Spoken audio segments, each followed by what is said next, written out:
Isinusulong ni Davao City 1st District Representative Paulo Duterte na magkaroon ng mandatory random drug test para sa mga inihalal at itinalagang opisyal ng gobyerno kabilang ang Pangulo. Maaari raw itong isagawa tuwing 6 na buwan.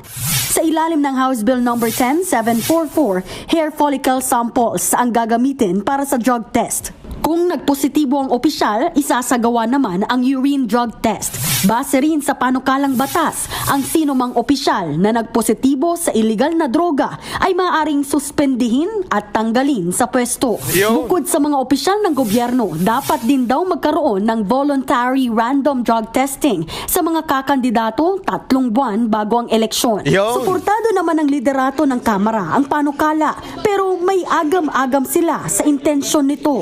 Agam-agam. Ito na mga sip-sip. Mga sip-sip! Dapat magkaroon din ng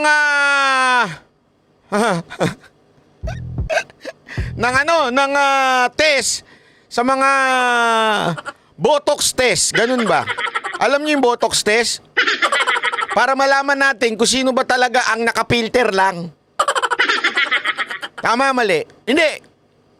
Wala mo tayo sinasabi kung sino. Diba? Para magkaalaman. Kasi tangin na, naloloko nyo kami mga kalalakihan eh. Diba? Oo. Tangin na, makikita namin sa TikTok. Ang kinis nito.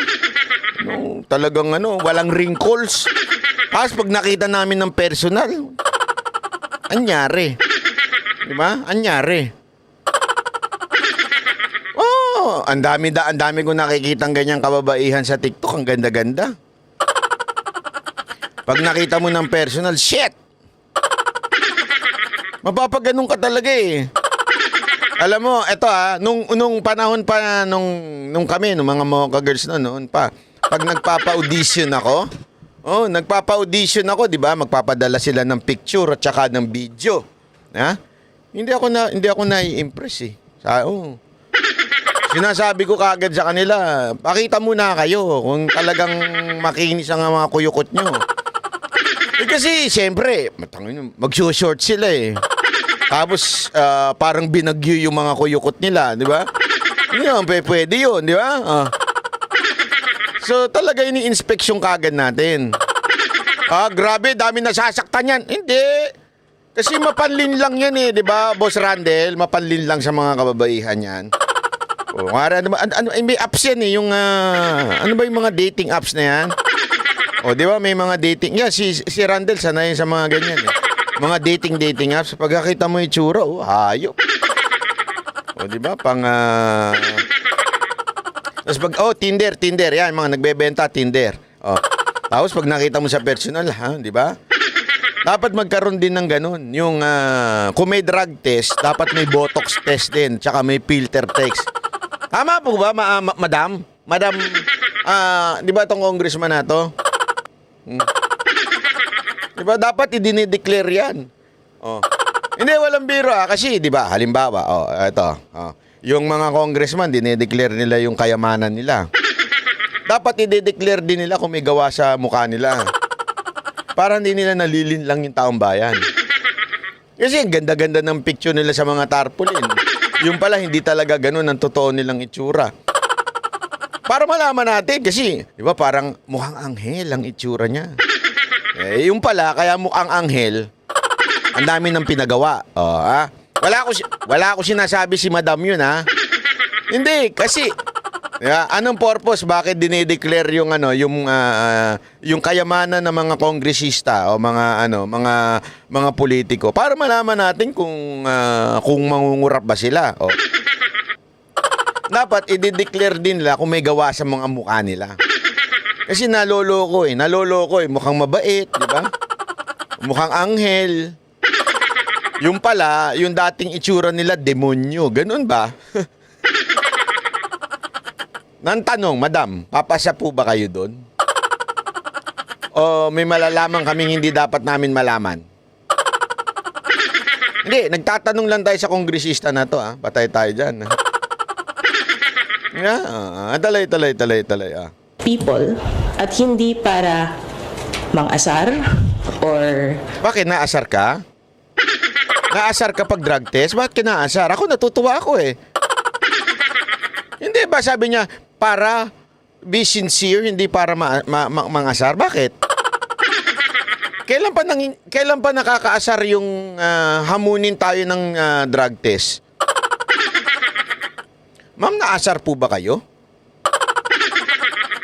Hindi. Ako, nagtatanong lang ako, Madam Congresswoman, di ba si Nograles ito? Tama ba ako? Oo. Di ba? Ano po ba ang, ano doon? Dali, tingnan lang natin yung pangalan, ha? Yun, si Migs Nograles nga. Di ba? Mang-asar or mang-single out or Maasar ka doon? Bakit? Kung bangag ka, maasar ka. Pero kung hindi ka bangag, hindi ka maasar. Matutuwa ka pa. Hindi, di ba? Anong nakakaasar sa drug test? Tama, mali. Di ba? Halimbawa, sabihin ko sa mga banatero, sa mga kasamahan ko, requirement dito ang drug test, ha? Pag sinabi ni J. Guevara, nakakaasar naman yan. Nakakaasar naman yung drug test mo. Ano sa tingin niyo si J. Guevara? Hindi, di ba? Sigurado sasabihin ko kagad kay J. Guevara, bakit ka naasar? Ha? Bakit ka naasar? Kung i-require ko na bawat banateros vlogger kailangan nagda-drug test every 3 months. Tapos sasabihin ni Jay sa amin, nakakaasar naman yan? Hindi, di ba? Bakit ka maasar? Tama ba ako? Ba't ka maasar? Halimbawa, hamunin kita ng drug test. Nakakaasar naman yan? Bakit nakakaasar? use your position to do things na may personal aspect. Walang personal yun. Madam, alam mo ba na... Hindi, Ito, sandali. Madam, ano nga muna tayo? Doon muna tayo sa basic. Sa basic lang, naniniwala ka ba na masama ang droga at nakakaapekto ito sa trabaho ng mga public official? Kasi baka mamaya hindi ka naman pala naniniwala doon. Kaya pinasa ni Pulong Duterte yan kasi apektado. Apektado ang trabaho ng public official. Pag siya bangag. Ang dami nating halimbawa niyan ngayon. Sabi nga ni J. Guevara, ba't ako maasar? Di man ako adik. Adik ako sa'yo. Naku, patay tayo. Yan yung sinabi mo siguro sa jowa mo, no? Pambira ka naman, no? Ba't kaya naasar si Madam? Just that issue lang po on the constitutional buyer that we've already had in previous bills. Kaya, institutional kaysa sa previous bill, Representative Rod Gutierrez ng One Rider Party List. Alam mo kaya, ito ang dahilan kung bakit gusto ko si Colonel Busita tumakbo na lang senador. Hindi, walang biro, Ako, gusto ko tumakbo na lang siya senador. Kasi totoo naman, marami natutulungan si Colonel Busita. Ang problema, pag tumatakbo siyang party list, ang akala natin, ang binoboto natin si Colonel Busita lang. Hindi. Yung mga ganito, sumasabit. Siyempre, dahil malakas si Colonel Busita, madadamay yung second and third nominee. Kahit hindi naman natin gusto yung second and third nominee, nadadamay. Tama, mali. Katulad nito. Sinasabi niya na may problema daw sa konstitusyon kasi nagkaroon na ng decision before that there's a problem or something like that. Okay? Ito lang ang punto ko. Putangin na, kung yung pala ay may problema doon, di sana tanggalin nyo na lang yun sa pagkuha ng lisensya. Driver's license, tanggalin nyo na lang yan. May problema naman pala sa konstitusyon yan eh. Tanggalin nyo na rin pagkuha ng LTAP, pagkuha ng PTC, tanggalin na nyo na rin yan. May problema pala eh. Pagpasok sa mga trabaho, tanggalin na rin yan. Kung may problema pala sa konstitusyon. Hindi, isipin mo na mabuti yun Isipin mo na mabuti. Kung sinasabi ninyo may problema sa batas yan, bakit daan dyan sa paghingi ng LTO, ng lisensya? Pang lisensya ng baril, nandun din yan. Nandun lahat eh. Every application siguro na kukunin ng isang private citizen sa gobyerno, kinukuhanan yan. Drug test. Tapos kayong mga opisyal ng gobyerno, ayaw ninyo? Magpapalusot kayo na, naku, mayroong problema sa konstitusyon yun. Anong mas mahalaga, magmaneho ng sarili mong kotse o magmaneho ka ng bayan mo? Di ba ganun lang kasimple yun eh? Magmaneho ka ng sarili mong kotse na madidisgrasya kayong 4 lang? O 5 na nakasakay doon? O isang buong distrito mo? Mayayari dahil bangag ang isang congressman? Tama, mali.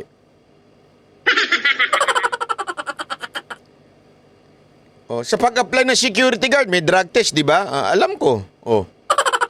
Kaya nga doon nga ako nagtataka eh. Sino kayong mga public official para magsabing hindi kayo dapat dumaan dyan?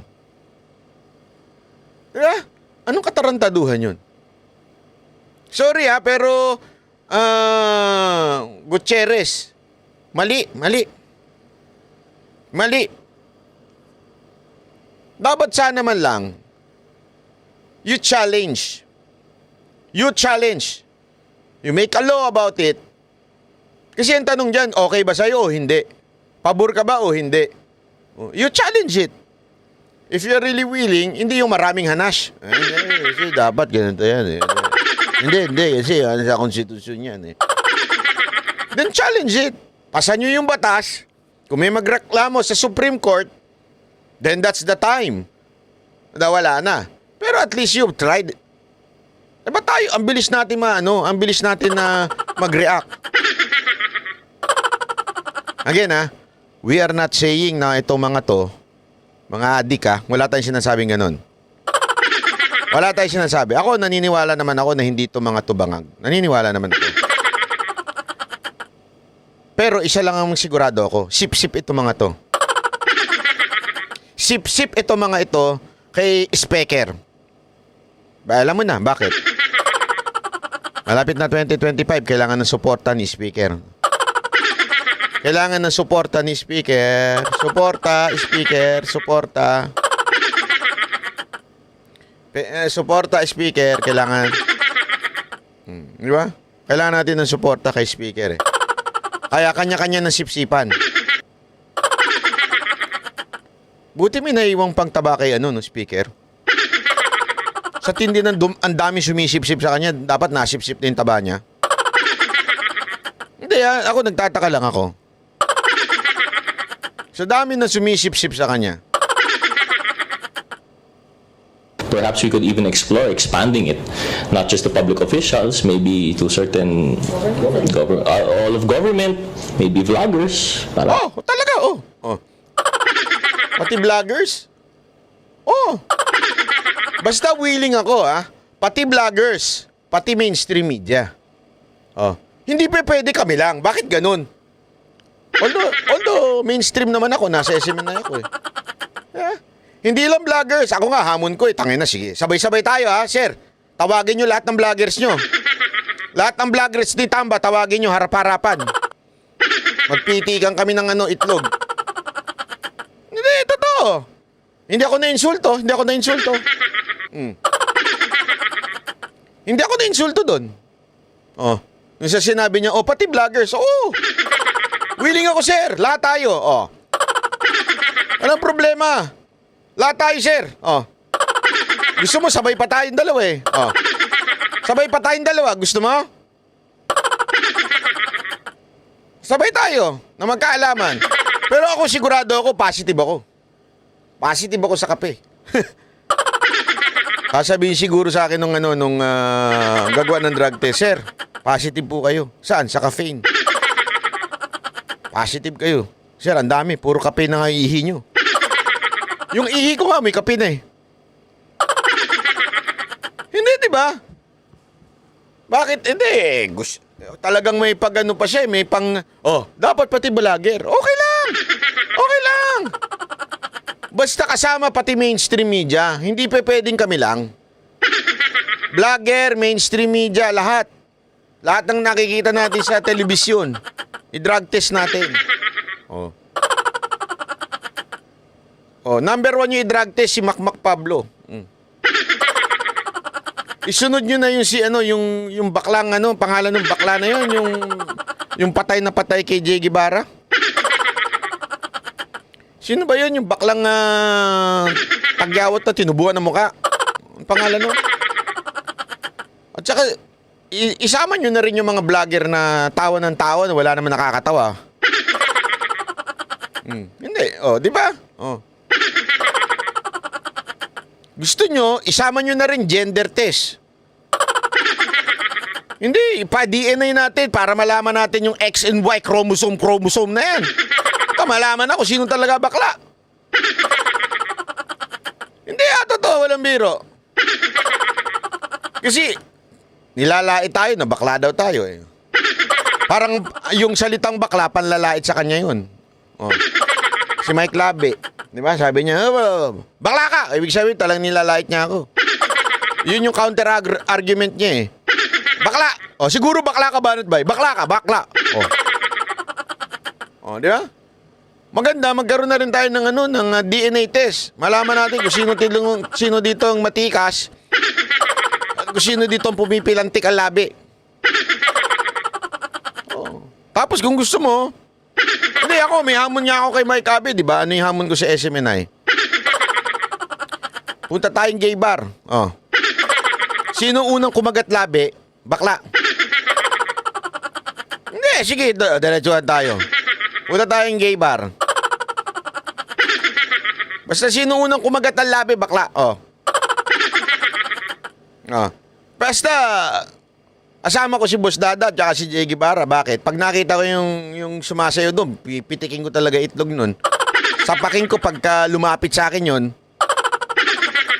Hindi, para magkaalaman. Oh, di ba? Oh, tuloy. Clear na rin yung sinasabi nila that they're also of sound mind and sound body. Lahat na. Napansin Tuwan-tuwa naman yung mga media. Oh, okay yan, okay yan, okay yan. Di nga ako masyadong umiinom. Maganda yan, gusto ko yan. Magkaalaman kung sino talagang addict na ba ensimada vlogger. Naku, ang dami kong hinala dyan eh. Yung may mga record sa loob. Yung mga may record sa loob, alam nyo na siguro yun, may mga record sa loob yan. Halatang halata eh. Yung pa nga, dito, wagan na.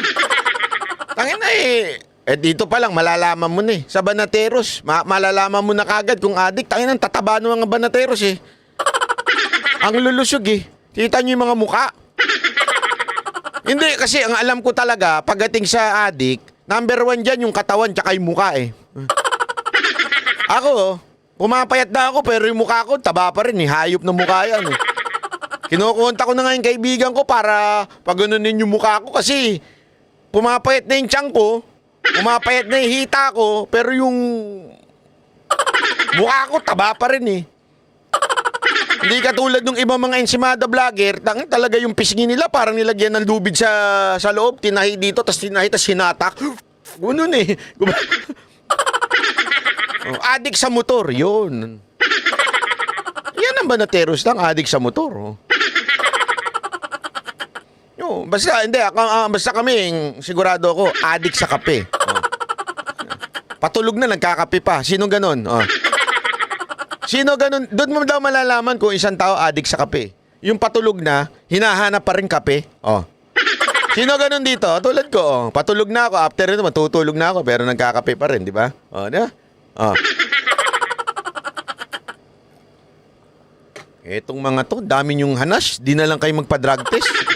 naman ni Davao Oriental 2nd District Representative Chino Almario ang pag-special mention sa presidente sa panukala. Matatanda ang pinaratangan noon ng ama ni Pulong na si dating Pangulong Rodrigo Duterte, si Pangulong Bongbong Marcos na gumagamit ng illegal na droga. You know, as much as I hate to say it, sana naman walang personal agenda. Bakit ba pagdating sa bangag? Sorry ha. Kasi sinasabi nilang personalan to. Yan ang sinasabi nila, personalan to. So, inaamin yun na bangag nga yung presidente? Hindi ako, nagtataka lang ako ha, mga congressman. Chino Almario. So sinasabi mong personalan nito, inaamin nyo ba na bangagang presidente? Tama, mali. Tanong ko lang, guilty ho ba? Kung malakas ang loob ninyo, sigurado kayo sa puso ninyo, sigurado ko, 10,000%, hindi bangagang presidente ko. Abay, tatawanan nyo yan. Tama, mali. Tatawa lang kayo. Ano? Putang, ano ba yan? Anong walang kwenta? Wali ka na! Tara, drug test tayo bukas din. Di ba ganun eh? Tama, mali. Kasabi ko nga sa inyo, nung may nagbibintang sa akin bakla ko, sabi ko sa kanya, tsupain ko pa yan eh. Bakit ang lakas ng loob ko magganon? Kasi sigurado ko 100% di ako bakla eh. Sigurado ko. Hindi ako na-insulto, tatawagin akong bakla. Sus! Gusto nyo subukan? Gusto nyo subukan? Hindi, di ba? Hindi ka ma-insulto eh. Ikaw ba, Boss Randel? Si Boss Randel, alam natin niya, mahilig yan sa mga Haponesa, ganyan, no? Boss Randel, pag tinawag ba kitang bakla? Mainis ka? Hindi, mainis ka? May insulto ka? Hindi, di ba? Sigurado ako. Baka manguna pa yan na yung mang-asar sa'yo. Pero yung bang ang depensa kagad natin, huwag naman natin pinapersonal ang presidente. So parang yung inamin na bangag yung ating presidente. Tama, mali. Ako hindi ako na-insulto pag tinatawag akong pangit ako eh. Bakit? Sigurado ako hindi eh. Gago! Pinaniniwalaan ko ang sinabi ng nanay ko na hindi na ako pangit. Kaya hindi talaga pangit. Diba? Pagka todo depensa ka, halatang halata. Halatang halata na meron tayong pinoproteksyonan. No, yung mga fina-file natin ng mga bills. Para kay Kabataan Party List Representative Raul Manuel, gas-gas na ang ganitong galawan ng mga Duterte. Kinuwestiyon din niya ang timing nito. Yan lagi yung mga distractions nila eh. Kapag naiipit sila, lalo na't nandyan. Mike Abe, congressman ka na pala. Ay, hindi pala si Mike Abe ito. Kala ko si Mike Abe. Pareho kasi lang sila ng pilantik eh. Pareho sila ng pilantik eh. Kala ko naman si Mike Abe to. Sorry Mike Abe ah. Sorry. Akala ko ikaw to. Pareho kayo ng pareho kayong medyo napapanot na. Di ba? Sorry naman. Pasensya na. Mike Abe, pasensya na. Hindi ko sinasadya. Akala ko talaga ikaw to. Hindi pala ikaw to. Napatingin ako sa labi. Ang ICC para tumulong sa Pilipinas para mabigyan ng hustisya yung mga... Hindi! Umaming ka na kasi! Come out of the closet! maraming namatay. Kailangan pang i-endorso ng Ano ba? Tungkol sa droga pinag-uusapan, ICC na naman ang sinasabi nitong to. Come out! In the name of J. Guevara, come out! Diba? Lumabas ka sa mo. Wala akong sinasabi Wala akong sinasabing bakla siya Sinasabi ko lang, lumabas yung kung anumang espiritu ang sumasanib sa kanya. Ang bira. plenaryo ang panukala para sa committee hearings. Hiling naman ng ilang kongresista. Dumalo si Pulong sa mga pagdinig sa Kamara. Mas excited po kami na makasama siya sa committee hearings. Pag pinatawag na to ng tamang komite, excited po kaming makasama. Uy, Kars niya.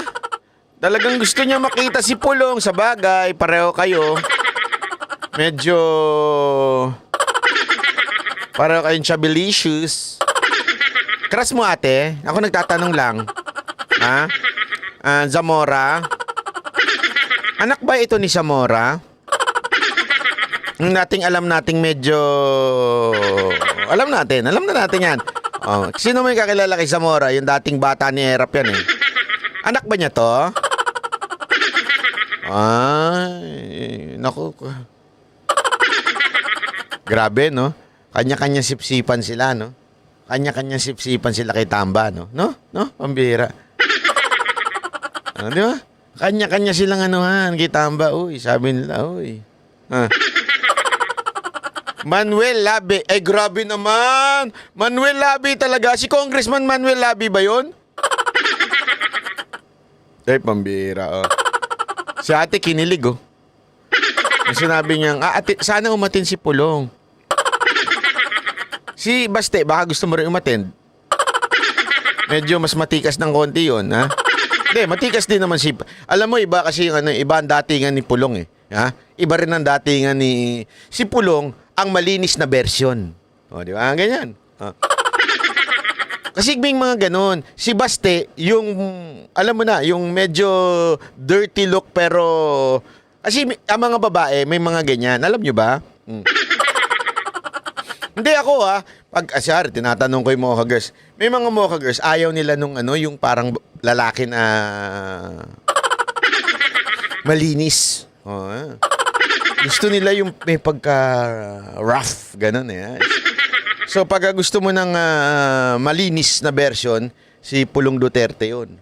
Pagka gusto mo ng medyo rugged version, ika nga, si Baste Duterte yun. Ako na yan, boss. Anong ako na yan? Dirty? Sabi ko, pwede, dirty. dirty. Gago! Yan. Halimbawa, ganito. Parang ganito yan, ha? Parang ganito. Bigyan ko lang ng example para sa kaalaman ninyo. Kunwari, gusto nyo ng pogi na malinis, tignan, si Coach Oli yan. Ay, putangin na. Pero pag gusto nyo na medyo rugged ang itsura, na medyo magaspang, na pogi, sino yon? Sino yon? Sino yon?